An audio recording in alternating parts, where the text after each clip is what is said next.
మన రక్షకుడును ప్రభువైన యేసుక్రీస్తు వారి ఘనమైనటువంటి నామములో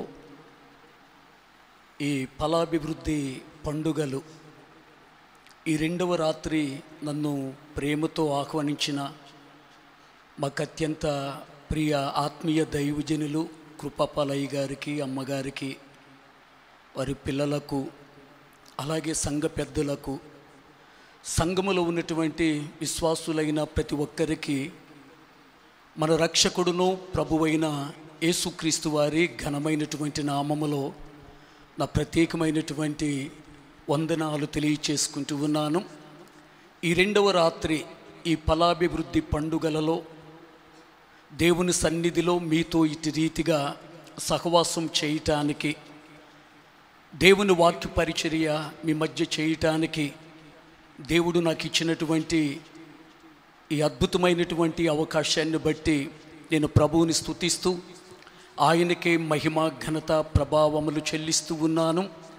మరి దీన సేవకుణ్ణి దైవజనులు ప్రేమించి అనేక పర్యాయాలు మీ మధ్యకు పిలుస్తూ బలిపీఠం పైన ఈ విధంగా నిలబడటానికి ఇలాంటి మంచి అవకాశాన్ని కల్పిస్తూ ఉన్నా దైవ సేవకుల కుటుంబానికి మరొకసారి నా నిండు హృదయపూర్వకమైన వందనాలు తెలియచేసుకుంటూ ఉన్నాను. చిన్న ప్రార్థన చేసుకొని కొన్ని నిమిషాలు దేవుని వాక్యాన్ని మనము నేర్చుకుందాం. అత్యంత కృపా కనికరములు కలిగిన మా తండ్రి, మహాగణుడా, మహోన్నతుడా, నిన్న నేడు నిరంతరం ఏకరీతిగా జీవిస్తూ ఉన్న మా తండ్రి, మీ గొప్ప నామమును బట్టి మీకు వందనాలు, స్తోత్రాలు చెల్లిస్తూ ఉన్నాను. ఈ అంబాజీపేట ప్రాంతానికి ఒక వరముగా మీ దాసులు కృపాపాలయ్య గారిని, అమ్మగారిని, వారి పిల్లలను మీరు ఏర్పాటు చేసుకుని తండ్రి, గడిచిన కొంతకాలంగా మీరు జరిగిస్తూ ఉన్న ఈ అద్భుతమైన పరిచర్యను బట్టి మీకు వందనాలు, స్తోత్రాలు చెల్లిస్తూ ఉన్నాను. మీ దాసులకు మీరు అప్పగించిన పరిచర్యలో ఇప్పటికే తండ్రి కొన్ని వందల ఆత్మలు తండ్రి రక్షించబడటానికి, ఆధ్యాత్మికంగా తండ్రి మీ కృపలో వర్ధిల్లటానికి మీరు చూపిస్తూ ఉన్న కృప కొరకై మీకు స్తోత్రం చెల్లిస్తూ ఉన్నాను. సంఘం ఆధ్యాత్మికంగా బలపడాలన్న ఒక మంచి ఉద్దేశం కలిగి తండ్రి, అయ్యా ఈ నవంబరు నెలలో 10వ తారీఖు నుండి ఏర్పాటు చేయబడిన ఈ ఫలాభివృద్ధి పండుగలను బట్టి మీకు కృతజ్ఞతాస్తుతులు తండ్రి. ఈ రెండవ రాత్రి ఇంతవరకు తండ్రి పాటల్లో, వాయిద్యాలలో, శక్తివంతమైన స్తుతి ఆరాధనలో మీరు తోడయ్యున్నందుకు మీకు స్తోత్రము నాయన. అత్యల్పుడును అయోగ్యుడునైన నేను మీ పక్షంగా నిలబడుతూ ఉండగా తండ్రి, అయా ఈ రాత్రికాల సమయమందు నాతో, మాతో, మా అందరితో మాట్లాడి మీరే మీ నామమునకు మహిమ తెచ్చుకొనండి. కూడి వచ్చిన ప్రతి ఒక్కరిని బట్టి మీకు కృతజ్ఞతాస్తుతులు తండ్రి. ఇంకా చాలామంది రావలసి ఉంటుండగా తండ్రి, వారి హృదయాలను మీ సన్నిధి పట్ల రేపి ప్రతి వారిని ఈ స్థలానికి తోడుకొని రమ్మని ప్రార్థిస్తూ ఉన్నాను. అలనాడు అబ్రహాము, ఇస్సాకు, యాకోబులతో మాట్లాడినట్లు నా తండ్రి, ఈ రాత్రికాల సమయమందు మాతో మాట్లాడి మమ్ములను బలపరుస్తారని యేసయ్య సర్వశక్తి కలిగిన నామములో ప్రార్థించి వేడుకొనుచున్నాను తండ్రి, ఆమేన్. ఫలాభివృద్ధి పండుగలో ఒక చక్కని టాపిక్ ఈ కోటాలకు ఇవ్వబడింది. ఈ రాత్రికాల సమయమందు నేను టాపిక్ మాట్లాడగలను, కానీ ఒక ప్రత్యేకమైనటువంటి చిన్న వర్తమానాన్ని నాకు ఇవ్వబడినటువంటి టైంలో మీతో మాట్లాడాలని నేను ఆశపడుతూ ఉన్నాను. మరి మీలో ప్రతి ఒక్కరూ కూడా చాలా జాగ్రత్తగా అర్థం చేసుకోండి. 8:05 కావస్తుంది. నాకు ఒక గంట టైం ఇచ్చారు. నేను 9:05 నా వాక్య సందేశాన్ని ముగిస్తాను. 1 నిమిషం కూడా నేను దాటనివ్వను. కాబట్టి ఈ గంట మీరు చాలా జాగ్రత్తగా వినాలని ప్రేమతో తెలియచేసుకుంటూ ఉన్నాను. బైబిల్ అవసరమైనప్పుడు మనము తెరుద్దాం, ఓపెన్ చేద్దాం. మిగతా టైంలో నేను చెప్పేటటువంటి మాటలు మీరు చాలా జాగ్రత్తగా వినాలని ప్రేమతో తెలియచేస్తూ ఉన్నాను. ప్రియులారా, క్రీస్తు శకం 1, 2, 3 శతాబ్దాలలో ఆదిమ క్రైస్తవ సంఘం చాలా విస్తారంగా అభివృద్ధి చెందుతూ ఉన్నట్లుగా లేఖనాలలో మనం చూడగలుగుతూ ఉన్నాం. వందల సంఖ్యలో వేల సంఖ్యలో ప్రభు అయినటువంటి యేసుక్రీస్తు వారిని వారి సొంత రక్షకునిగా అంగీకరించి వారు సంఘములో చేర్చబడుతూ ఉండేవారు. ఆ టైంలో ఆదిమ క్రైస్తవ సంఘాన్ని అనేక రకాలైనటువంటి ఇబ్బందులు పెట్టి సంఘాన్ని భూమి మీద లేకుండా చేయాలని చాలామంది మనుషులు ప్రయత్నం చేశారు. ఆ కాలంలో ఉన్నటువంటి చక్రవర్తులు కూడా ప్రయత్నం చేసినట్టుగా చరిత్రలో మనం ఏం చేస్తూ ఉంటామంటే చూడగలుగుతూ ఉంటామండి. ఒకటి మనం గుర్తుపెట్టుకోవాలి, ప్రపంచమంతా ఏకమైన దేవుని సంఘాన్ని నాశనం చేయటం ఎవడ వలన కూడా కాదండి. అది ముందు ప్రాముఖ్యంగా మనం గుర్తుపెట్టుకోవాలి. నువ్వెన్ని ప్రయత్నాలు చేసినా, ఎన్ని పన్నాగాలు పన్నినా ఈ దైవికమైనటువంటి పరిచర్యను ఆటంకపరచటం, దీనిని ముందుకు వెళ్ళనివ్వకుండా ఆపటం అనేది ప్రపంచములో ఎవడు తరము కూడా కాదండి. ఇది ఒక విప్లవాత్మకమైనటువంటి దైవిక శక్తి అండి. ఇది ఆదిమ క్రైస్తవ సంఘాన్ని కూడా అలా చేయాలనుకున్నారు. ఎన్నో ఇబ్బందులు సంఘానికి కలిగిస్తూ వచ్చారండి. నీరో అనబడినటువంటి చక్రవర్తి ప్రభు అయినటువంటి యేసుక్రీస్తు వారిని నమ్ముకున్నటువంటి విశ్వాసులను చెట్లకు తల్లక్రిందులుగా వేలాడదీసేవాడండి. ఆ కాలములో ఉన్నటువంటి చక్రవర్తులు ఒక్కొక్కడు ఒక్కొక్క విధంగా క్రైస్తవులను ఏం చేస్తూ వచ్చారంటే ఇబ్బందులు పెడుతూ వచ్చారు. నీరో అనబడినటువంటి చక్రవర్తి విశ్వాసులను, రక్షించబడిన వారిని చెట్లకు తల్లక్రిందులుగా వేసి వాడు ఆ విధమైనటువంటి ఉన్మాదాన్ని ప్రదర్శిస్తూ క్రైస్తవులను చంపేవాడు. ఇకపోతే డొమిషియన్, వీడు ఇంకా క్రూరుడండి. దేవుని నమ్మినటువంటి దేవుని పిల్లలను స్తంభాలకు కట్టి అరికాలు నుండి నడినెత్తు వరకు ఏం చేసేవాడు అంటే తారు డబ్బాలు పోసి వాళ్ళని నిప్పిపెట్టి తగలబెట్టేవాడండి. వీడికున్నటువంటి ఉల్లాసం ఆ విధంగా ఉంటూ ఉండేది. అలాగే ప్రియులరా, యోహాను అంటే క్రీస్తు రొమ్మున ఆనుకున్నటువంటి శిష్యుడైన యోహాను గారిని కూడా ఏం చేయాలనుకున్నాడంటే అలానే చంపాలనుకున్నాడు. ఒక కళాయి పొయ్యి మీద పెట్టి దాని నిండా నూనె వేసి ఆ నూనె బాగా వేడి చేసి యోహాను గారిని తీసుకొని వెళ్ళి ఆ నూనెలో వేసేస్తాడండి. వేస్తే ఆ రోజున ప్రియులరా షడ్రకు, మేషకు, అబేద్నెగోనుని అగ్నిగుండములో వేసినప్పుడు వాళ్ళ శరీరం కానీ, వాళ్ళ వస్త్రాలు కానీ, వాళ్ళ తల వెంట్రుకలు కానీ ఎలాగైతే కాలిపోకుండా ఉన్నాయో అలాగే యోహాను గారిని ఈ బాగా మరుగుతూ ఉన్నటువంటి నూనెలో వేసినప్పుడు కూడా యోహానుకి ఆ వేడి వేడి నూనె ఎలాంటి హాని కూడా కలిగించలేదండి. ప్రియులరా, డొమిషియన్ చక్రవర్తికి చాలా ఆలోచన కలుగుతుంది. వీడేం మనిషి, ఎంత వేడి వేడిగా మరుగుతూ ఉన్నటువంటి ఈ నూనెలో వేసినా కానీ వీడు మరణించలేదేంటి అనుకుంటాడండి. మనం వంట చేస్తూ ఉన్నప్పుడు చిన్న నూనె చుక్కొచ్చి మన స్కిన్ మీద పడితే అంతవరకు కూడా ఏమవుతుందంటే కాలుతుంది కదండి. ఎక్కువ నూనె పడింది అనుకోండి, ఇంచుమించుగా అది మాంటానికి నెలలు కూడా టైం పట్టుద్ది. ఒకసారి వంట చేస్తూ ఉంటే ప్రియులరా ఆ నూనె ఫైర్ అయిపోయి ప్రియమైనటువంటి వాళ్ళరా మా పాస్టర్ గారు కాళ్ళంతా కూడా పడిపోయిందండి. వేడి వేడి నూనె అది మాంటానికి ఇంచుమించుగా సంవత్సరం పట్టిందండి. సంవత్సరానికి కానీ ఆ గాయాలు తగ్గలేదండి, ఇంకా మచ్చలు అలాగే ఉంటాయి. ప్రియులరా, నూనె మన శరీరం మీద పడినప్పుడు అక్కడ మనకేమవుతుందంటే చాలా బాధ కలిగిస్తుంది. అలాంటిది యోహాను గారిని ప్రియులరా ఆ యొక్క వేడివేడిగా మరుగుతూ ఉన్న నూనెలో వేసినా చనిపోలేదు. వీడిని ఎలా చంపాలి అని ఆలోచన చేసి ప్రియులరా మధ్యధర సముద్రములో పద్మాసు అనబడినటువంటి ఒక దీవి ఉంటుంది, అక్కడికి తీసుకొచ్చి ఆ సముద్రంలో భూమి మీద నుంచి 45 కిలోమీటర్ల లోపలండి, భూమి నుంచి నీళ్లలో సముద్రం లోపలికి 45 కిలోమీటర్ల దూరంలో ఉన్న ఆ పద్మాసు దీవిలోనికి తీసుకొని వెళ్ళి యోహాను గారిని ఏం చేస్తాడంటే అక్కడ విడిచిపెట్టి వస్తాడండి. అది ఒక ద్వీపం, అంటే కొండలతో, చెట్లతో, పుట్లతో, రకరకాలైనటువంటి ప్రాణపాయకరమైనటువంటి జంతువులు, విషసర్పాలతో నిండినటువంటి అదొక భయంకరమైనటువంటి దీవి. ఈ డొమిషియన్ చక్రవర్తి అతని యొక్క అనుసరులు అనుకుంటారు కదా, వీడికి నీళ్లు లేక తిండి లేక అలమటించి అక్కడ చనిపోతాడు అని అనుకుంటాడండి. కానీ అక్కడ విడిచిపెట్టి వచ్చేస్తారు. వచ్చిన తర్వాత యోహాను గారు ప్రియులరా ఆ దీవిలో ఒక చిన్న గుహ చూసుకొని అక్కడికి వెళ్ళి మోకాళ్ళ మీద నిలబడి ప్రార్థన చేయటం మొదలు పెడతాడండి. అలా ప్రార్థన చేస్తూ ఉండగా యోహాను గారు ద్వారా మనకివ్వబడిన గ్రంథమే ప్రకటన గ్రంథం అండి. నిజంగా యోహాను గారు కనుక ఆ పద్మాసు లంకకు వెళ్లకుండా ఉన్నట్లయితే ఈ రోజున ప్రకటన గ్రంథం మనకుండేది కాదేమో. ప్రకటన గ్రంథం ఈ రోజున మనకుండేది కాదేమో.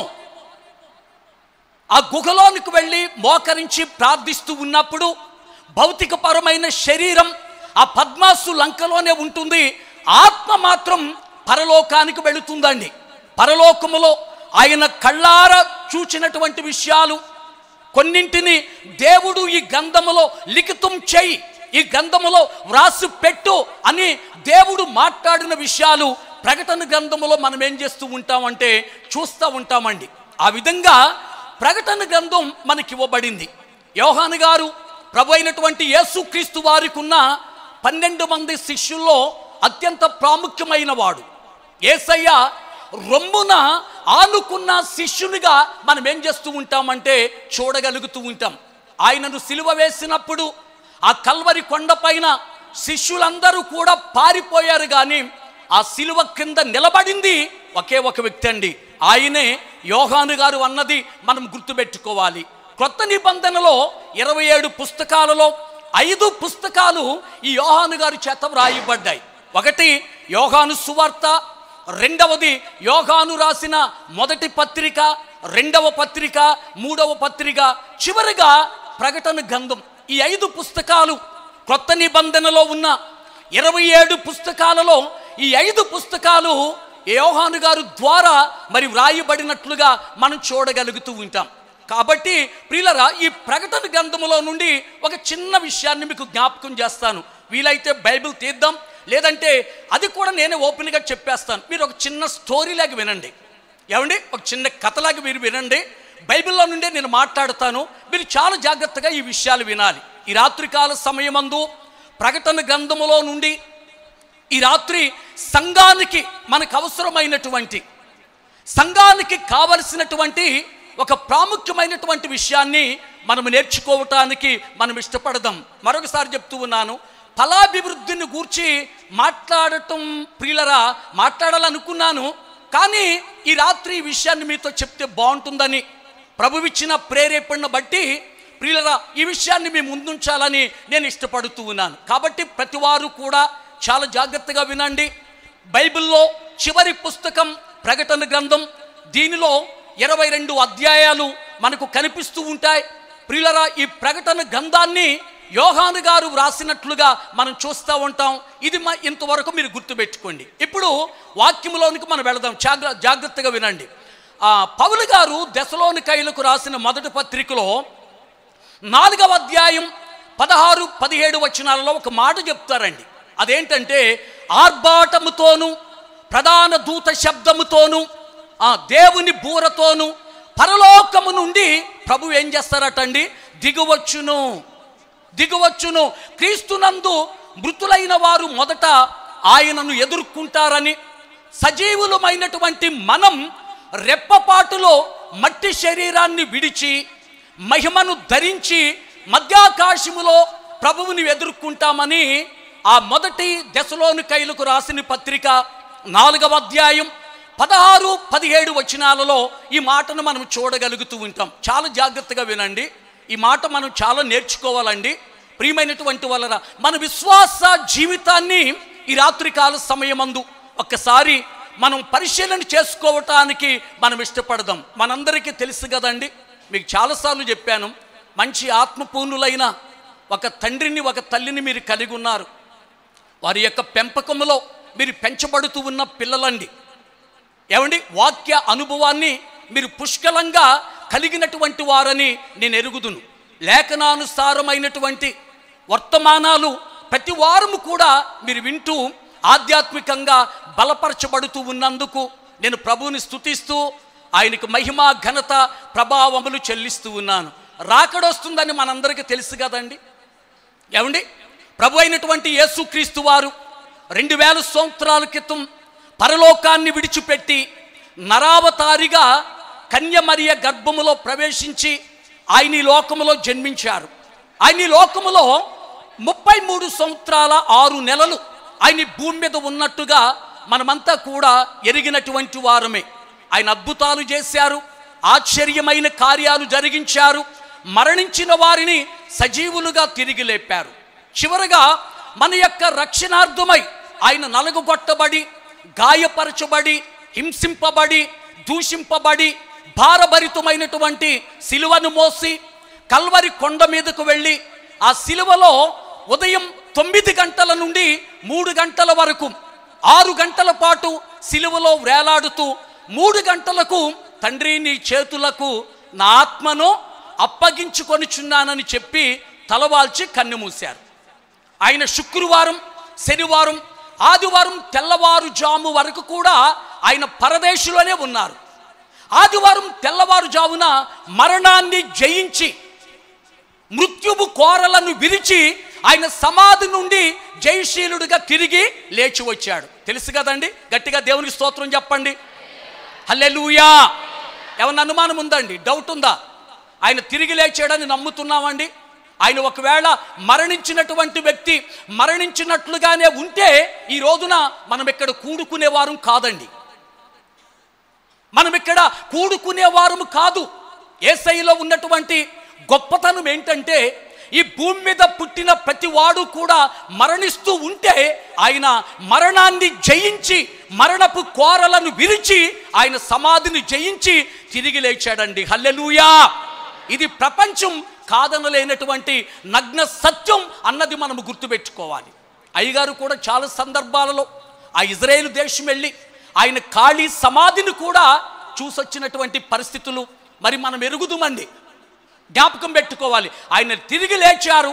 తిరిగి లేచిన తరువాత ఆయన 40 దినాలు ఈ భూలోకములో ఉండి తనకి ఇంపార్టెంట్ అయినటువంటి వారికి 11 పర్యాయాలు ఆయన దర్శనమిచ్చి ఆయన 40 దినాలు తరువాత ఆయన ఆరోహణుడై పరలోకానికి వెళ్ళారు. ఇప్పుడు ఎక్కడున్నారు యేసయ్య? చెప్పాలి, మీరంతా చెప్పాలి. ఎక్కడున్నారమ్మా? ఎక్కడున్నారు యేసయ్య? ఇడి చూడండి, మీరు ఇడి చూడాలి. అమ్మా ఎక్కడున్నారు? ఆయన పరలోకములో ఉన్నారు కదండి. పరలోకములో ఉన్నారు. ఆయన పరదేశులో లేరు. ఆయన ఎక్కడున్నారు? పరలోకములో ఉన్నారండి. పరలోకములో ఉన్నటువంటి యేసయ్య మరల తిరిగి వస్తారని నమ్ముతూ ఉన్నవారు గట్టిగా దేవుని స్తోత్రం చెప్పండి. హల్లెలూయా, హల్లెలూయా. ఇదేనండి మన నిరీక్షణ. ఏమండి, ఇదే మన యొక్క విశ్వాసం.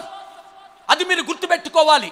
పరలోకానికి ఏ రీతిగానైతే వెళ్ళారో ఆ రీతిగానే మరలా కోటాని కోట్ల దూతలను వెంటబెట్టుకొని వెళ్ళేటప్పుడు ఆయన ఒక్కరే వెళ్ళారు. కానీ వచ్చేటప్పుడు మాత్రం ఏమండి కోట్ల కొలది దూతలు ఆయనతో ఉంటారని లేఖనాలు మనకు జ్ఞాపకం చేస్తూ ఉన్నాయండి. పరలోకములో నుండి ఆయన మధ్యాకాశానికి ఏం చేయబోతూ ఉన్నారంటే రాబోతూ ఉన్నారు. హల్లెలూయా, హల్లెలూయా, హల్లెలూయా. గతంలో కూడా మీకు చెప్పాను, ఆకాశాలు 3 అండి. ఒకటని పొరపాటు పడపాకండి. మనం చూస్తున్నటువంటి మొదటి ఆకాశం, ఇక్కడ గాలి, ఉష్ణము, వర్షము అనేది ఉత్పత్తి అవుతుందండి. నెక్స్ట్ రెండవదిగా రెండవ ఆకాశం, అక్కడ సూర్యుడు, చంద్రుడు, నక్షత్రాలు ఉంటాయి. ఇకపోతే మూడవ ఆకాశమే పరలోకం అన్న విషయాన్ని మనము గుర్తుపెట్టుకోవాలి. ప్రభు అయినటువంటి యేసుక్రీస్తు వారు మొదటి ఆకాశాన్ని, రెండవ ఆకాశాన్ని దాటుకొని మూడవ ఆకాశములో పరలోకములో తండ్రి కుడి పార్శ్వమందు ఉన్నారండి.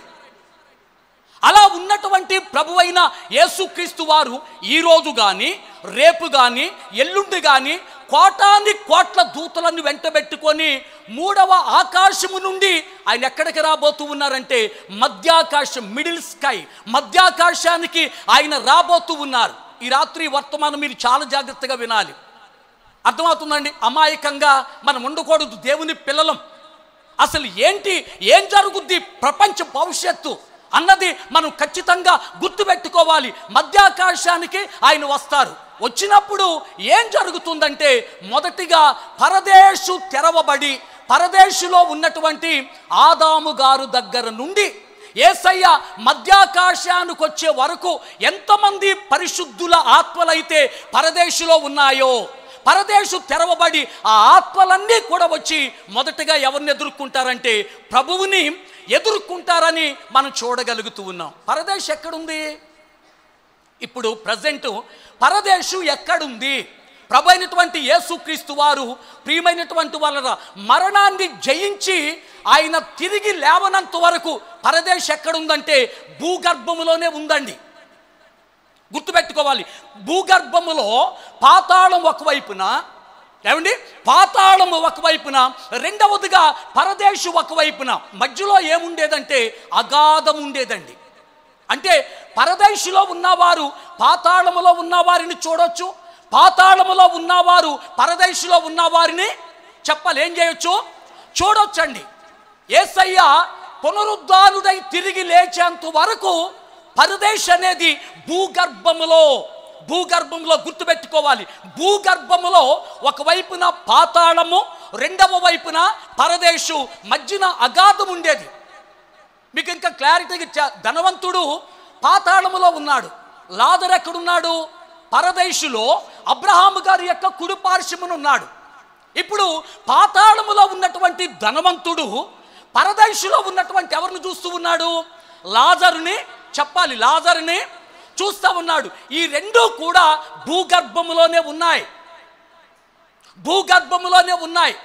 ఆ టైంలో భూగర్భములో ఉన్నాయి. అందుకనే తండ్రివైన అబ్రహామా, లాజరు యొక్క చిటికిన వ్రేలు నీటిలో ముంచి ఒక చుక్క నీటిని నా నోట్లో వెయ్యమని చెప్పు. ఈ లోకంలో ఉన్నప్పుడు మంచి మంచి బ్రాండ్లు దాగుంటారు సారు. ఏమండి, కొత్తగా ఏ బ్రాండ్ వస్తే, ఏమండి ప్రియమైనటువంటి వాళ్ళరా, ఏది వస్తే రాత్రి ఒక చోట మీటింగ్కి వెళ్ళి వస్తూ ఉంటే ఆడు బండి రోడ్డు మీద ఆపి, ఏమండి వాటర్ బాటిల్, ఏమండి మొత్తం బీ ప్రిపేర్డ్ అయ్యి వచ్చేసాడండి. ఆ రోడ్డు మీద కలుపుకొని తాగేస్తూ ఉన్నాడంటే ఇంటికి వచ్చి తాగొచ్చు కదా. రోడ్డు మీద తాగుతున్నాడండి. ఈ రోజును కూడా చాలామంది కొత్తగా ఏ బ్రాండ్ వస్తే తాగి చావటమే. ఏమండి అలాంటి పరిస్థితుల్లో ఉంటున్నారు. లోకస్తులు కాదండి, ఈ రోజున రక్షణ పొందుకున్న వాళ్ళు కూడా, బల్ల తీసుకుంటున్న వాళ్ళు కూడా ఇలాంటి పరిస్థితుల్లోనే ఉన్నారు. ఈ బ్యాచ్ మొత్తం కూడా పోయే స్థలం ఏదో తెలుసండి, పాతాళం అండి. ఇప్పుడే తాగేయండి, ఎందుకంటే అక్కడేం దొరకదండి. ఏమండి మీ తనివి తీర, కరువు తీర తాగేయండి. ఏమండి రేట్లు కూడా తగ్గాయటండి. అబ్బా ఇది వరకు ఊరికి 1-2 ఉండే, ఈ మధ్య 10 వచ్చేసినాయండి. ఊరికొచ్చేసి 10 వచ్చేసినాయి. ఎక్కడ చూసినా మంచి డిస్కో లైట్లు, మంచి ఫుల్ లైటింగ్తో, ఏమండి జనాల్ని ఆకర్షించేటట్లుగా. ఎందుకంటే ప్రపంచమే రంగుల లోకం కదండి. ఏమండి వెళ్ళే వాళ్ళందరినీ కూడా ఆకర్షిస్తుంది. ఎందుకంటే ఇప్పుడే తాగండి, ఎందుకంటే పాతాళానికి వెళ్ళాక మీకు మందు కాదు కదా, నీళ్లు చుక్క కూడా మీకు దొరికే పరిస్థితి ఉండదన్నది మీరు గుర్తుపెట్టుకోవాలి. మనం జ్ఞాపకం పెట్టుకోవాలండి. ఏమండి ఊదారంగు వస్త్రాలు, అబ్బబ్బో రోజుకొచ్చేసి కాస్ట్లీ ఫుడ్, ఏమండి ప్రియమైనటువంటి వాళ్ళ లగ్జరీ జీవితం. ఏమండి వాడు అన్యుడు అనుకుంటున్నారా? కాదండి, వాడు అన్యుడు కాదు. మన భాషలో చెప్పాలంటే వాడు ఒక విశ్వాసం అండి. ఆలోచన చేస్తున్నారా? వాడు మాట్లాడిన మాటలు చూసారండి. తండ్రివైన అబ్రహాము అని పిలుస్తున్నాడు. ఇశ్రాయేలీయులే అబ్రహాము గారిని ఏమని పిలుస్తారో తెలుసండి? తండ్రి అంటారు. మనం అనలేమండి, మనం ప్రార్థనలో వాడతాం ఆ పదాన్ని. ఏమండి ఇశ్రాయేలీయులకి అబ్రహాము గారిని తండ్రి, నా తండ్రి అని పిలిచే అర్హత ఉంటుందండి. వాడు అక్కడ పిలుస్తున్న మాటను మనం గమనిస్తే తండ్రివైన అబ్రహామా అంటే వాడు ఇశ్రాయేలీయుడే, వాడు కూడా ప్రియమైనటువంటి వాళ్ళ క్రైస్తవుడే. కానీ భూమి మీద బ్రతుకుతున్నంత కాలం జీవితాన్ని ఏ విధంగా సద్వినియోగం చేసుకోవాలి, దేవునికి ఏ విధంగా అనుగుణంగా మార్చుకోవాలి, అర్థం లేనటువంటి దరిద్రకరమైనటువంటి జీవితాన్ని జీవించిన వాడు అన్నమాట అండి. ఏమండి సుఖవంతమైనటువంటి జీవితం, దేవుని పిల్లలండి కష్టపడాలండి దేవుని కోసం. అబ్రహాం అంటాడు కదా, భూమి మీద ఉన్నంతకాలం నువ్వు సుఖపడ్డావు, అందుకని ఇప్పుడు కష్టపడుతున్నావు.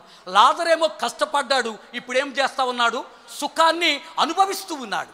దేవుని పిల్లలు దేవుని కొరకు కష్టపడాలి, ఆత్మల కొరకు కష్టపడాలి. ఏమండి ప్రతిరోజు కూడా గంటకు తగ్గకుండా ప్రార్థన చేయాలి, ప్రతిరోజు దేవుని వాక్యాన్ని ధ్యానం చేయాలి. ప్రతిరోజు నూతన ఆత్మలను సంఘములోనికి తీసుకురావాలి. ఏమండి, కొంతమంది ఆదివారం గుడికి వస్తేనే పెద్ద అలసిపోయినట్టుగా ఫీల్ అయిపోతారండి. ఏమండి, ఆదివారం గుడికి వస్తేనే అబ్బో దేవుని కొరకు భయంకరమైన కష్టం అనుభవించినట్టుగా ఫీల్ అయిపోతారన్నమాట అండి. ఆలోచన చేస్తూ ఉన్నారా? చెప్తున్నాను కదండి, దేవుని కొరకు ప్రతి క్షణము కూడా కష్టపడేవాడే ప్రియులారా. నా జీవితంలో ఆలోచన చేస్తే రాత్రి పగలు కూడా చాలా సేవ చేస్తానండి. ఏమండి, నాకు అనిపిస్తూ ఉంటుంది, ప్రభువా ఇంత కష్టపడుతున్నాను కదా, అసలు పరలోకం వెళ్ళటానికి ఇంకా నాలో ఏమన్నా లోపాలు సరి చేసుకోవలసినవి ఏవైనా ఉన్నాయని చాలా ఆలోచిస్తానండి. ఏమండి, ఆలోచన చేస్తూ ఉన్నారండి. అబ్రహాముతో అంటూ ఉన్నాడు, నీ కుడి ప్రక్కన ఉన్న లాజరు యొక్క చిటికిన వ్రేలు నీటిలో ముంచి ఒక చుక్క నీటిని నా గొంతులో వేయమని చెప్పు. చిటికిన వ్రేలు, ఒక డ్రాప్ నీటితో వాడు దాహమేం తీరుతుందండి? ఏమండి, పాతాళములో ఉందండి పరదేశు. నెక్స్ట్ రెండవది ఏంటంటే పాతాళము, భూగర్భములో మధ్యన అగాధం. ఇక్కడ వాళ్ళు అక్కడికి వెళ్లకుండా, అక్కడ వాళ్ళు ఇక్కడికి రాకుండా మధ్యలో ఒక అగాధం ఉందన్నమాట అండి. అబ్రహాము గారు కూడా చక్కని ఆన్సర్ ఇస్తాడండి. ఎంత చక్కగా పిలుస్తాడు, నా కుమారుడా, మై డియర్ సన్, నా కుమారుడా, భూమి మీద నువ్వు జీవించినంత కాలం నీ ఇష్టం వచ్చినట్టు సుఖపడ్డావు. ఫలాభివృద్ధి కోటాలు పెడితే నీ ఇష్టం వచ్చినట్టుగా దెయ్యం బట్టినోడు సమాధుల్లో తిరిగినట్టు తిరిగావు నువ్వు. రోడ్ల మీద తిరిగావు, ఇంటి దగ్గర టీవీ ముందు కూర్చొని ఉన్నావు, సెల్ ఫోన్ పట్టుకొని కాలువ గట్టు మీద కూర్చొని ఉన్నావు. నీకు నా సన్నిధి అంటే లెక్క లేకుండా అయిపోయింది. ఎందుకంటే నువ్వు భూమి మీద బ్రతికినంత కాలం ఎంతవరకు సుఖాన్ని అనుభవించడానికి ఇష్టపడ్డావు. నువ్వు ఇక్కడ కష్టాన్ని అనుభవిస్తూ ఉన్నావు. లాజరేమో భూమి మీద ఉన్నంతకాలం కష్టపడ్డాడు. అతను ఇప్పుడు ఏం చేస్తూ ఉన్నాడంటే సుఖాన్ని అనుభవిస్తూ ఉన్నాడు. ప్రభు అయిన యేసుక్రీస్తు వారు పునరుద్ధానుడై తిరిగి లేచేంత వరకు పరదేశు కూడా భూగర్భములోనే పాతాళం ప్రక్కనుండేదండి. యేసయ్య మరణించి ఆయన పునరుద్ధానుడై తిరిగి లేచినప్పుడు ఆ చెరగా పట్టుకొచ్చేసాడండి. ఆ పరదేశుని పాతాళములో, భూగర్భములో పాతాళము ప్రక్కనున్న పరదేశుని తీసుకొని వచ్చి పరలోకములో తండ్రి కుడి పార్శ్వమందు ఒక చోట ఆ పరదేశుని ఉంచాడండి. ఇప్పుడు పరదేశం ఎక్కడుందంటే పరలోకములో తండ్రి కుడి పార్శ్వమందు ఉందండి. భూగర్భములో నుండి ఏమండి పరదేశు పరలోకానికి ట్రాన్స్ఫర్ అయిందండి. ప్రభు అయిన యేసుక్రీస్తు వారు చెరగా ఆయన పట్టుకొని వెళ్ళినట్టుగా మనం చూడగలుగుతూ ఉన్నాం. ఇప్పుడు భూగర్భములో పాతాళం ఒక్కటే ఉందండి, గుర్తుపెట్టుకోవాలి. భూగర్భములో పాతాళం ఒక్కటే ఉంది.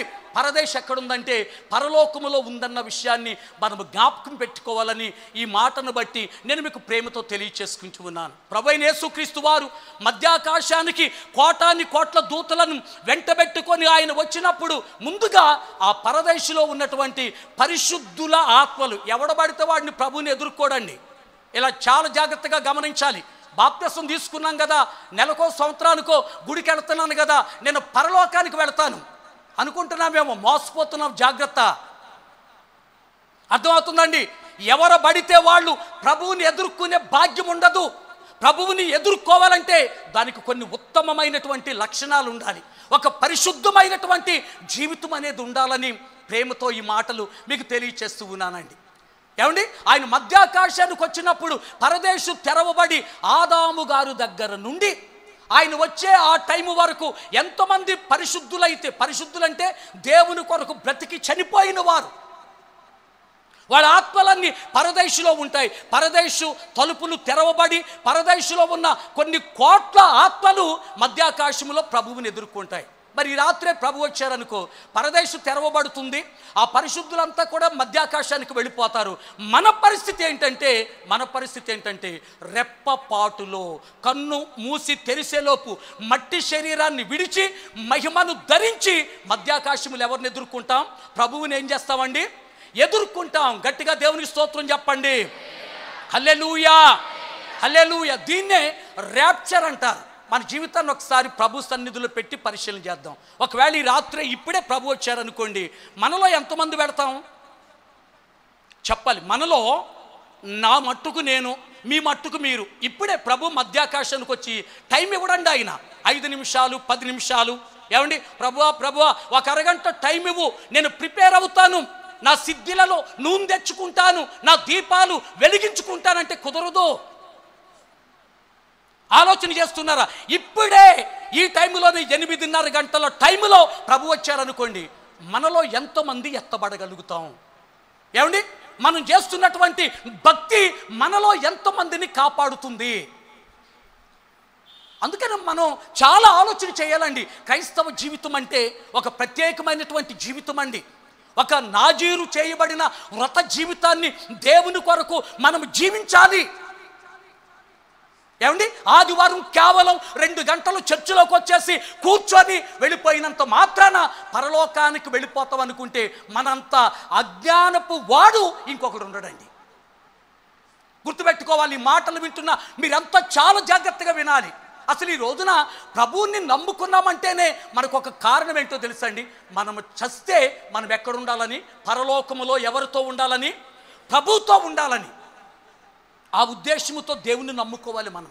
ఏమండి, ఉద్యోగాల కొరకో, ఇళ్ళు కొరకో, పొలాల కొరకో, ఏమండి ప్రియమైనటువంటి వలన ఇంకా భౌతిక పరమైన లోకములో ఉన్న అనేకమైన వాటి కొరకో మనం ప్రభువుని నమ్ముకోవద్దండి, దయచేసండి. ఏమండి, మనం ప్రభువుని నమ్ముకోవటానికి ప్రాముఖ్యమైనటువంటి కారణం ఏంటంటే, భూమి మీద మనం కన్ను మూస్తే మనం పరలోకములో కన్ను తెరవాలి. ప్రభువుతో యుగయుగాలు తరతరాలు మనం ఆయనతో ఉండాలన్న ఉద్దేశంతోనే మన ప్రభువుని ఏం చేయాలంటే నమ్ముకోవాలని దైవజనుడిగా ప్రేమతో ఈ మాటలు మీకు మనవి చేసుకుంటూ ఉన్నానండి. మీరు ఏ ఉద్దేశంతో ప్రభువుని నమ్ముకున్నారో ఈ రాత్రి మనము ఒక్కసారి ఆలోచన చేసుకోవాలి.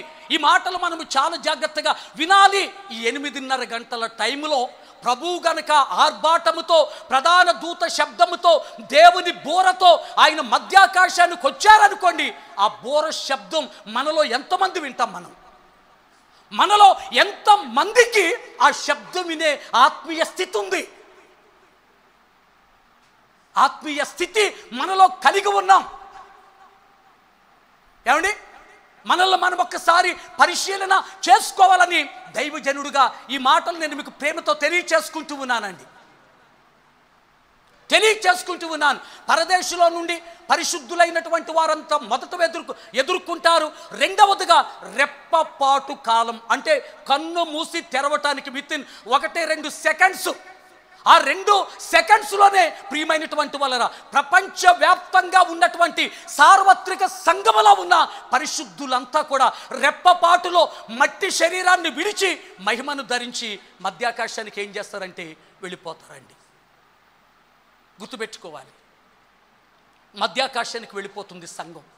ఏమండి, మధ్యాకాశానికి సంఘం వెళ్ళి అక్కడ 7 years 7 సంవత్సరాలు సంఘం మధ్యాకాశములో ఏం చేస్తుందంటే ఉంటుందండి. మనకు తెలుసు కదండి, ఎత్తబడిన సంఘం అటు నుంచి ఆదాము గారి దగ్గర నుంచి పరదేశంలో ఉన్న పరిశుద్ధుల ఆత్మలు భూమి మీద నుంచి రెప్పపాటులో మట్టి శరీరాన్ని విడిచి మహిమను ధరించి మధ్యాకాశానికి ఎత్తబడినటువంటి పరిశుద్ధుల ఆత్మలు 7 సంవత్సరాలు ఏమండి మధ్యాకాశములో సంఘం ఉంటుంది. అక్కడ ప్రభుతో ఆనందిస్తుంది, ప్రభుతో సంతోషిస్తుంది. ఏమండి, ప్రభు ఇచ్చేటటువంటి బహుమతులు వాళ్ళు ఏం చేసుకుంటూ ఉంటారంటే పొందుకుంటూ ఉంటారు. భూలోకములో దేవుని కొరకు మనం ఎంతైతే కష్టపడి మనం పని చేసామో ప్రియమైనటువంటి వలన ఆ పనికి జీతం ఏమండి మధ్యాకాశములో ప్రభు మనకేం చేస్తారంటే అనుగ్రహిస్తారని ప్రేమతో ఈ మాటలు మీకు మనవి చేసుకుంటున్నాను. చర్చిలో పరిచర్య చేస్తూ ఉన్నారా? మధ్యాకాశములో మీకు మంచి బహుమతి ఇస్తారు దేవుడు. హల్లెలూయా, హల్లెలూయా. అర్థమవుతుందండి?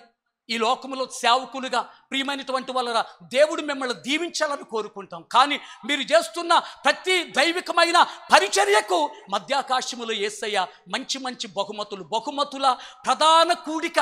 ఈ లోకములో నువ్వు కష్టపడి దేవుని సేవ చేస్తూ ఉన్నప్పుడు మనుషుల యొక్క మెప్పు, మనుషుల యొక్క ఘనత మనకేమీ లేకపోవచ్చండి. మనల్ని మెచ్చుకునే ఆయన ఉన్నారు, మనల్ని సేద తీర్చే ఆయన ఉన్నారు. ఏమండి, 7 సంవత్సరాలు ఎత్తబడినటువంటి సంఘం ఆయన ముఖ దర్శనాన్ని చేస్తూ సంతోషిస్తూ బ్రహ్మాండమైన విశ్రాంతి తీసుకుంటుందండి. ఈ లోకంలో ప్రభుని నమ్ముకున్నందుకు చాలామంది భర్తలు భార్యను కొడుతూ ఉన్నారు. ఏమండి, భార్యలేమో నువ్వు గుడికి వెళ్ళొద్దని చెప్పి విడాకులు ఇచ్చేసి పుట్టింటికి వెళ్ళిపోతూ ఉన్నారు.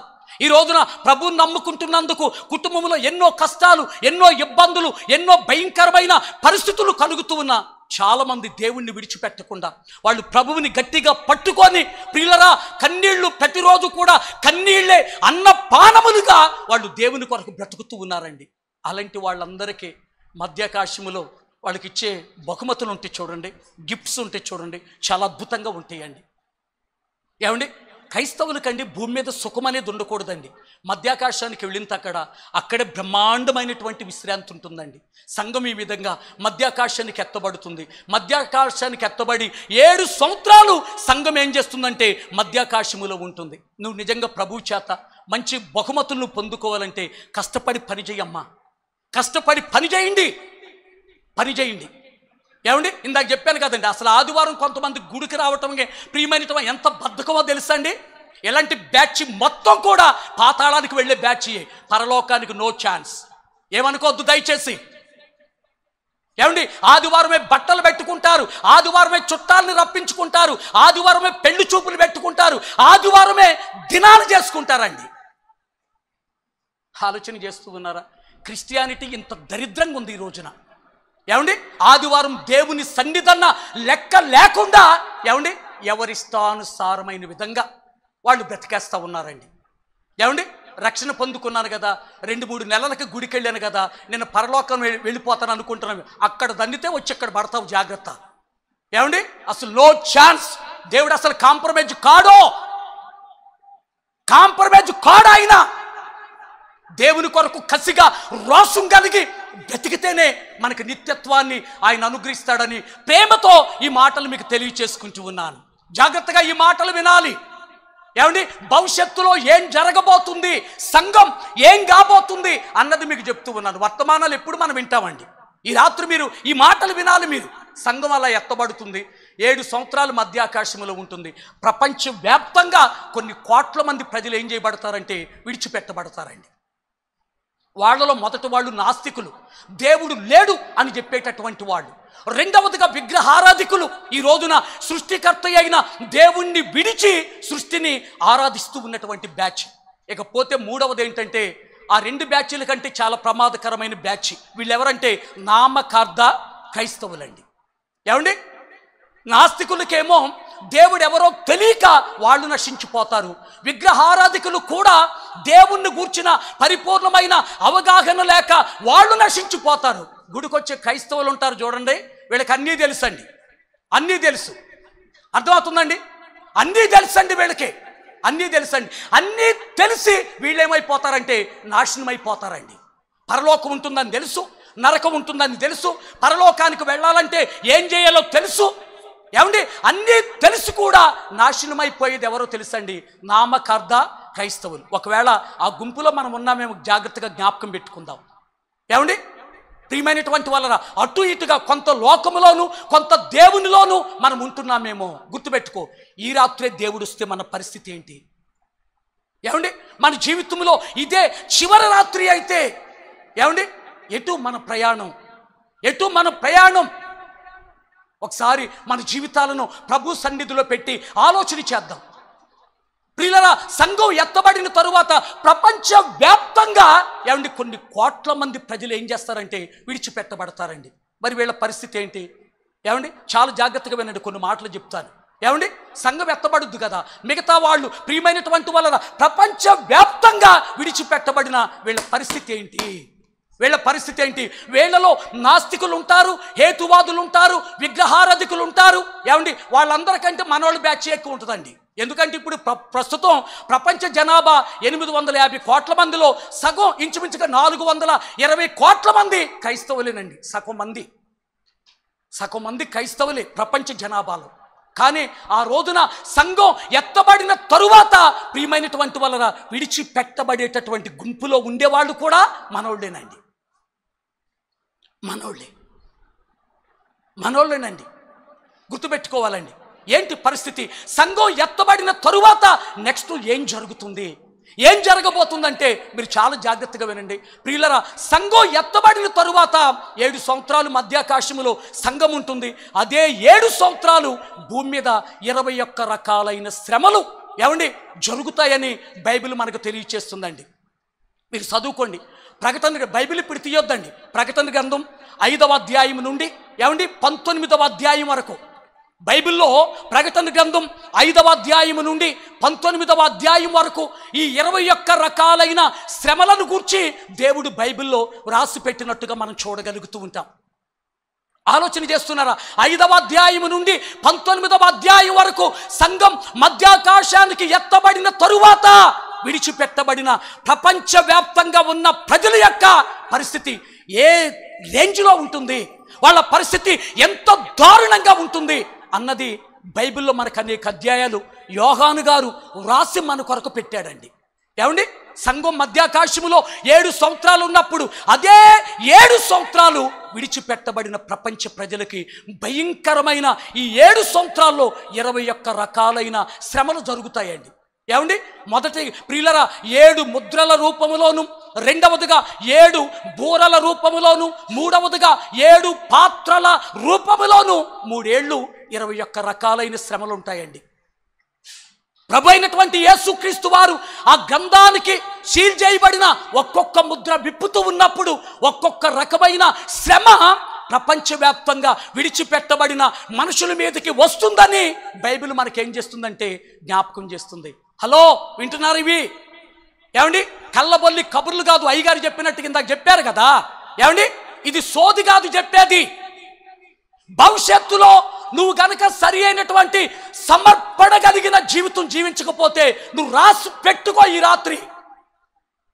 రాత్రి నీ జీవితంలో ఏం జరుగుతుంది అన్నది రాసి పెట్టుకో. నువ్వు గనక ఎత్తబడే గుంపులో గనక లేకపోతే పిల్లరా ఒక్కొక్క రకమైన శ్రమ ఏ విధంగా నిన్ను అటాక్ చేస్తుంది అన్నది లేఖనాలు మనకేం చేస్తూ ఉన్నాయంటే జ్ఞాపకం చేస్తూ ఉన్నాయి. ఈ 7 సంవత్సరాల్లో 21 రకాలైనటువంటి శ్రమలండి. ఈ 21 రకాలైన శ్రమలు 3 భాగాలుగా ఉంటాయి. మొదటి భాగం ఒక్కొక్క 7 ముద్రలు, ఒక్కొక్క ముద్ర విప్పుతూ ఉన్నప్పుడు ఒక్కొక్క రకమైన శ్రమ వస్తుంది. ఆ ముద్రలు విప్పేది ప్రభు అయినటువంటి యేసుక్రీస్తు వారండి. ఇకపోతే 7 ముద్రలు అయిన తరువాత 7 బూరలు ప్రత్యేకించబడిన 7 దూతలు పరలోకములో బూరలు పట్టుకొని నిలబడి ఉన్నారు. దేవుడు ఒక్కొక్క దూతకు సిగ్నల్ ఇచ్చినప్పుడు వాళ్ళు ఒక్కొక్క దూత బూర ఊదుతూ ఉంటుంది. ఆ బూర ఊదుతూ ఉన్నప్పుడు ఒక్కొక్క రకమైనటువంటి శ్రమ విడిచిపెట్టబడిన మనుషుల మీదకి వస్తుందండి. 7 ముద్రలు, రెండవదిగా 7 బూరలు, మూడవదిగా ప్రియమైనటువంటి వాళ్ళరా 7 పాత్రలు. దేవుని యొక్క ఉగ్రతతో, దేవుని యొక్క కోపముతో నిండిన పాత్రలు 7 దూతలు పట్టుకొని ఉంటారండి. దేవుడు సిగ్నల్ ఇవ్వగానే దేవుని కోపముతో నిండిన ఒక్కొక్క దూత, దేవుని కోపముతో నిండిన ఆ పాత్ర భూమి మీద కుమ్మరించినప్పుడు ఒక్కొక్క రకమైనటువంటి శ్రమ వస్తుందండి. ఆ శ్రమలో నిజంగా బైబిల్లో నుంచి నేర్చుకుంటుంటేనండి ఇప్పుడు చచ్చిపోతే బాగుంటుంది అనిపిస్తుందండి మనకి. ఏమండి అంటే ఎలా ఉంటాయి, ఏ స్థాయిలో ఉంటాయి ఒకసారి ఆలోచన చేయండి. ఏమండి ఈ 27 సంవత్సరాల్లో 3 విధాలుగా 7 ముద్రల రూపంలో, రెండవదిగా 7 బూరల రూపంలో, మూడవదిగా 7 పాత్రల రూపంలో 3 ఏళ్ళు 21 అండి. 21 రకాలైన శ్రమలు సంఘం ఎత్తబడిన తరువాత విడిచిపెట్టబడిన ప్రపంచవ్యాప్తంగా ఉన్న మనుషులు ఖచ్చితంగా అనుభవించాలి. నువ్వు నాస్తికుడు అయినా, నువ్వు విగ్రహారాధికుడు అయినా, నువ్వు నామకార్థ క్రైస్తవుడు అయినా ఈ 7 సంవత్సరాల్లో నువ్వు ఖచ్చితంగా అనుభవించి తీరవలసిందేనని వాక్యాన్ని బట్టి నేను మీకు మనవి చేసుకుంటున్నాను.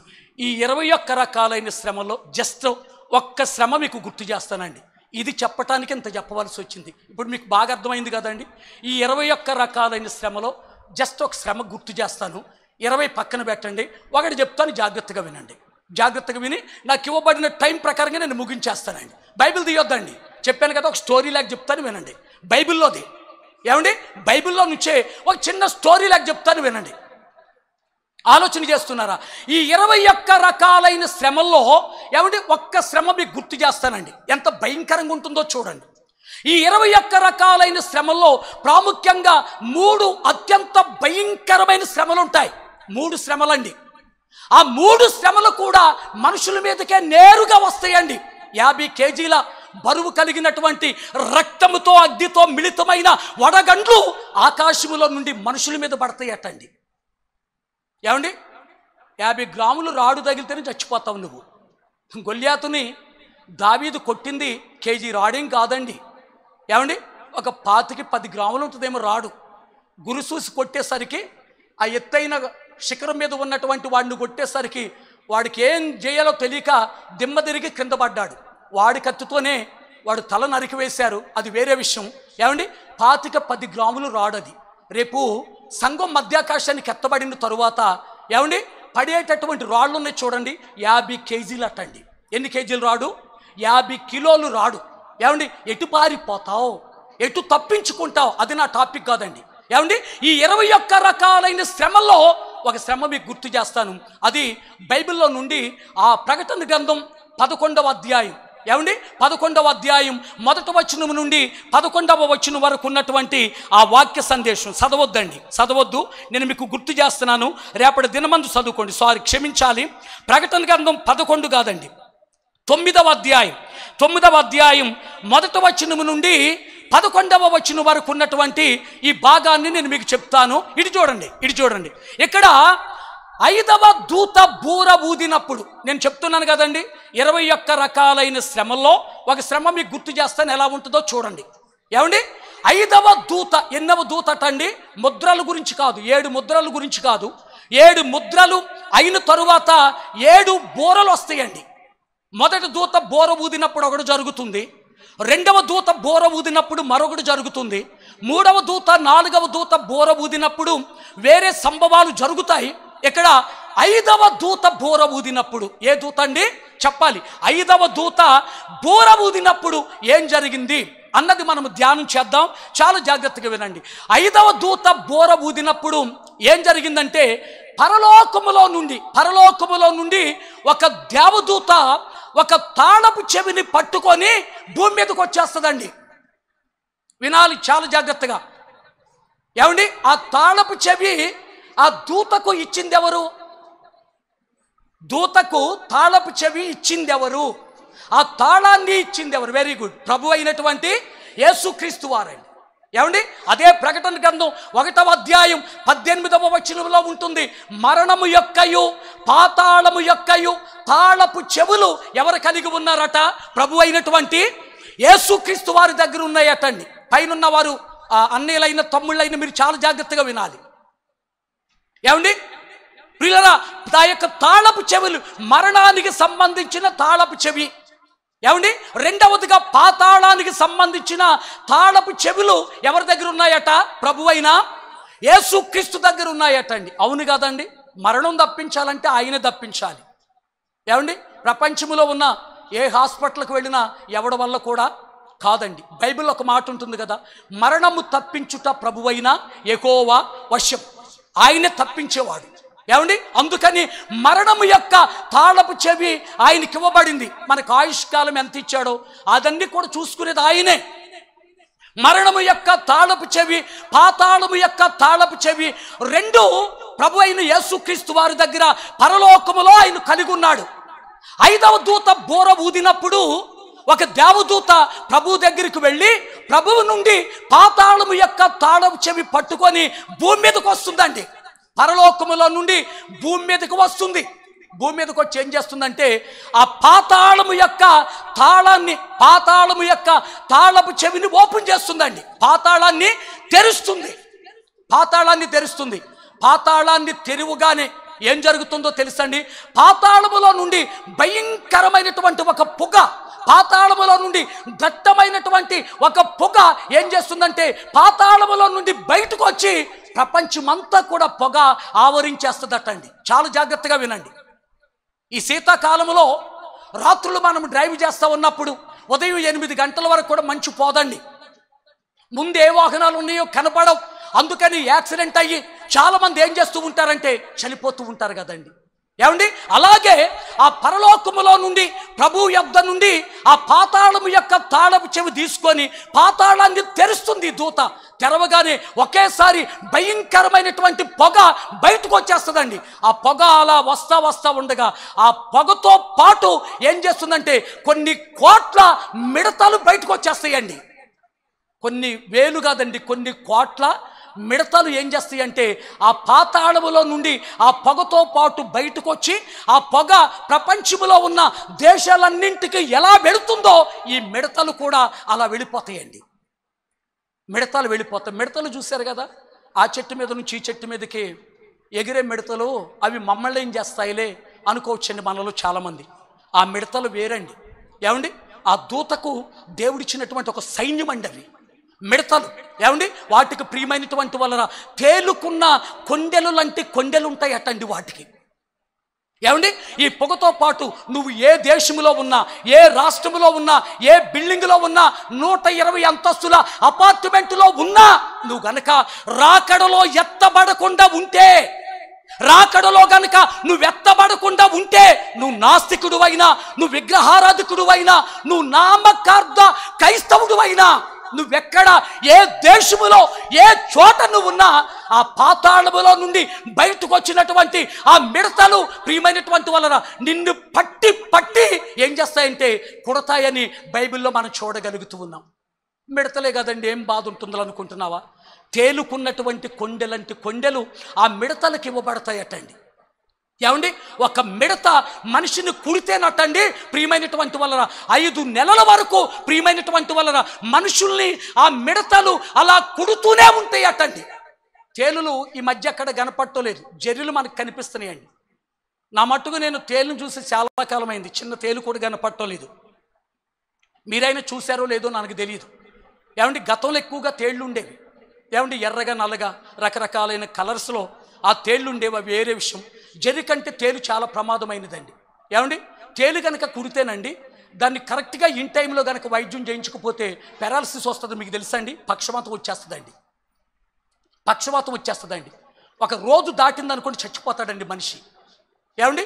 ఈ రోజులు కూడా అమెరికా దేశంలో తేలు గుట్టి రోజుకొచ్చేసి సంవత్సరానికి వచ్చి 3000 మంది చచ్చిపోతున్నారటండి. ఏం గుట్టి? తేలు గుట్టి. అర్థమవుతుందండి? తేలు గుట్టి. ప్రియులరా జాగ్రత్తగా వినండి. అమెరికా దేశంలో ఈ రోజున తేలు గుట్టడం వల్ల ప్రతి సంవత్సరం కూడా 3000 మంది చచ్చిపోతూ ఉన్నారటండి. ఒక గట్టి తేలు కనుక కుట్టిందనుకోండి, నువ్వు ఇన్ టైంలో పట్టించుకోకపోతే పెరాలసిస్ వచ్చి చచ్చిపోతావు. జాగ్రత్తగా ఇన్ టైంలో హాస్పిటల్కి తీసుకువెళ్ళాలి. 2-3 గంటల్లో జరగవలసినటువంటి వైద్యం ఆ మనిషికి జరగాలి, లేదంటే పెరాలసిస్, లేదంటే చచ్చిపోవటం అన్నమాట అండి.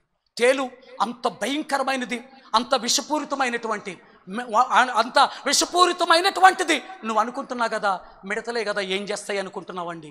ఆ పొగతో పాటు కొన్ని కోట్ల మిడతలు. ఏమండి? ఆ దూతకు, పాతాళపు దూతకు ఇవ్వబడినటువంటి సైన్యం ఆ మిడతలు అన్నమాట అండి. ఆ మిడతలు ప్రియమైనటువంటి వలన తేళ్లుకుండేటటువంటి కొండెల్లంటి కొండెలు వాటుకుంటాయటండి. పొగతో పాటు అవి బయటకు వచ్చేసి ఈ రోజున ప్రపంచంలో ఉంటున్న 256 దేశాలకి పొగ వెళుతూ ఉన్నట్టుగా మిడతలు కూడా వెళ్ళిపోయి ప్రియులరా 5 నెలల పాటు ప్రియులరా పుట్టిన చోట కొట్టకుండా విడిచిపెట్టబడినటువంటి మనుషులను ఏం చేస్తూ ఉంటాయి అంటే అవి కరుస్తూ భయంకరమైన బాధను కలిగిస్తూ ఉంటాయటండి. ఆ టైంలో మనుషులు అనుకుంటారట చచ్చిపోవాలనుకుంటారటండి. ఒకటి గుర్తుపెట్టుకో, ఆ రోజున నువ్వు ఊరి పెట్టుకున్నా, నూతులో దూకినా, కత్తితో కోసుకున్నా, ఏమండి ఇంకా కొండెక్కి సముద్రంలో దూకినా, నీకు ఒకటి తెలుసా అండి, మరణం అనేది మాత్రం నీ దగ్గరికి రాదు. 5 నెలల పాటు ఆ భయంకరమైన బాధ నువ్వేం చేస్తూనే ఉండాలి, అనుభవిస్తూనే ఉండాలని ప్రేమతో ఈ మాటలు మీకు జ్ఞాపకం చేస్తూ ఉన్నానండి. 21 రకాలైన శ్రమలో జస్ట్ ఇది ఒక శాంపుల్ అండి మీకు. ఏమండి? చెప్పింది ఇది ఒకటే మీకు. ఏమండి? ఇలాంటివి ఇంకా 20 ఉన్నాయండి. ఏం జరుగుతాయన్నాయి ఇంకా 20 ఉన్నాయి. ఇలాంటి 21 శ్రమలు ఈ 7 సంవత్సరాల్లో నువ్వు ఖచ్చితంగా అనుభవించాలి. అందుకే ప్రేమతో దండం పెట్టి చెప్తూ ఉన్నానండి, ఈ రాత్రే గనక యేసయ్య వస్తే ఆ రాకడలో మనం ఎత్తబడేటటువంటి ఉన్నతమైన సిద్ధపాటు మనం కలిగి ఉండాలండి. మిడతలు అనుకుంటున్నావా? అవి పరిగెడుతూ ఉంటే గుర్రాలు యుద్ధరంగంలో పరిగెడుతూ ఉన్న శబ్దులాగా ఉంటుందటండి. వాటికి కిరీటాలు బంగారపు కిరీటాల్లాగా ఉంటాయి అటండి. ఏమండి? వాటి యొక్క పళ్ళు సింహముల యొక్క కోరల్లాగా ఉంటాయి అటండి. ఆలోచన చేస్తూ ఉన్నారా? 200-300 మంది రోడ్డు మీద వెళ్తూ ఉంటేనే కాలి శబ్దమే అంత భయంకరంగా వస్తుంది కదా. అలాంటిది కొన్ని కోట్ల మిడతలు పాతాళములో నుండి ప్రపంచమంతా కూడా అవి రెక్కలు చాపుకొని వెళ్ళిపోతూ ఉన్నప్పుడు ఎంత శబ్దం వస్తుందో ఆలోచన చేయండి. చావాలనుకుంటారు, ఆ బాధకు తట్టుకోలేక, ఆ బాధకు భరించలేక చచ్చిపోవాలనుకుంటారు. కానీ మరణం మాత్రం మనకు రాదండి. దేవుడు మరణానికి ఏమిస్తాడో తెలుసండి, రెస్ట్ ఇస్తాడన్నమాట అండి. అనుకుంటున్నావా క్రైస్తవ జీవితం అంటే ఏదో ఖాళీగా ఉన్నప్పుడు గుళ్ళోకి వచ్చేసి కొంచెం భజన చేసుకొని వెళ్ళిపోదాం అనుకుంటున్నావా? క్రైస్తవ జీవితం అంటే అసలు ఎంత భక్తి ఉండాలి, ఎంత పరిశుద్ధత ఉండాలి, ఎంత ప్రార్థన జీవితం ఉండాలి. ఏమండి? ప్రియమైనటువంటి వలన క్రీస్తులాగా ఎలా మనం బ్రతికే వాళ్ళమై ఉండాలి. అప్పుడు మాత్రమే ఆయన రాకడలో మనం ఏం చేయగలుగుతామంటే ఎత్తబడగలుగుతామని దైవజనుడిగా ప్రేమతో ఈ మాటలు మీకు మనవి చేసుకుంటూ ఉన్నానండి. ఆ మిడతలండి కూర మొక్కలకు కానీ, పచ్చని గడ్డికి కానీ, చెట్లకు కానీ ఎలాంటి హాని చేయవు. ఆ మిడతల యొక్క టార్గెట్ ఎవరో తెలుసండి?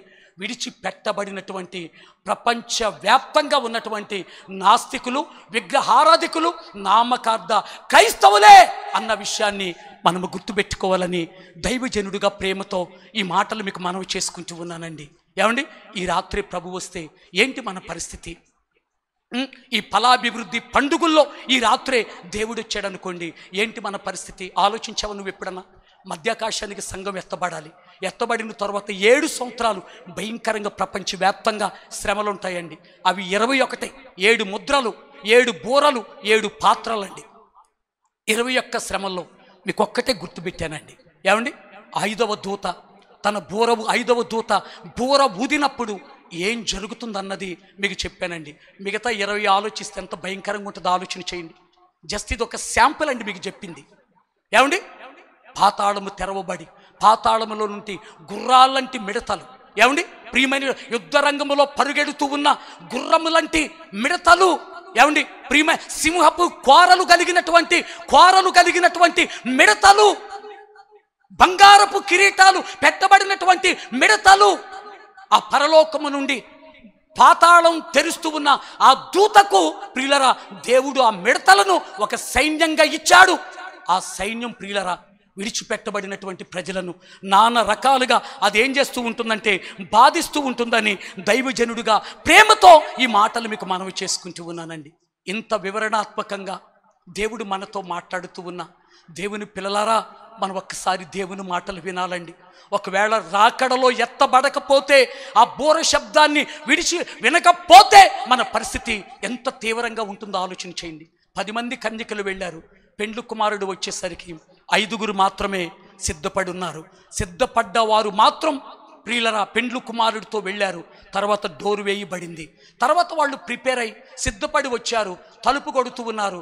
లోపల నుండి స్వరం ఏంటో తెలుసా? మీరెవరో నాకు తెలియదు అయ్యా. సంఘములో ఇన్ని సంవత్సరాలు పరిచయం చేశాను, ఇంత కానుకిచ్చాను. మొన్నెవరో విజయవాడలో, ఏమండి బుడంపాడులో ఒక సేవకుడు ఉంటాడటండి. 1,45,00,000 రూపాయలు ఇచ్చిందటండి కానుక. 1,45,00,000. అది మనకి అర్థం కాదులేండి. 1,00,000 కోట్లో ఎన్ని సున్నాలు ఉంటాయో అది మనకి వేరే విషయం అనుకోండి. ఏమంటే అర్థం చేసుకునే వాళ్ళు అర్థం చేసుకోండి. అమరావతిలో 70 సెంట్లు భూమి ఉంటే ఆ 70 సెంట్లు కూడా భూమి అమ్మేసి, ఏమండి ఆ దైవజనుడికి 1,45,00,000 1000 రూపాయలు కూడా తీసుకోకుండా మొత్తం ఆయన చేతులు పెట్టేసిందట అండి. నేను ఇంత డబ్బులు ఇచ్చాను కదయ్యా, ఎంత సహాయం చేశాను కదయ్యా, అయ్యా ఇన్ని చేశాను కదయ్యా, అయ్యా నన్ను లోపలికి రానివ్వండి, గెట్ అవుట్, నువ్వెవడవో నాకు తెలియదు, అక్రమము చేయు వారలారా నా యొద్ద నుండి పొండే. ప్రభు మాట్లాడుతూ ఉన్న మాటలు ఎంత స్మూత్గా ఉండవండి. మనం అనుకుంటాం దేవుడు ప్రేమ కలిగిన వాడని, అవి వేరే కోణం. అది ఆలోచన చేస్తూ ఉన్నారా? మనం దేవుని కొరకు అది చేసాం, పాటలు పాడామయ్యా, వాయిద్యాలు వాయించామయ్యా, ప్రార్థన చేసామయ్యా, ఉపవాసం చేసామయ్యా, రైట్, ఇవన్నీ కరెక్టే. కానీ ఆయన వచ్చేసరికి మనం సిద్ధపడ్డామా లేదా అన్నది మనం ఆలోచన చేసుకోవాలని దేవుని సేవకునిగా ప్రేమతో ఈ మాటలు మీకు మనవి చేసుకుంటూ ఉన్నానండి.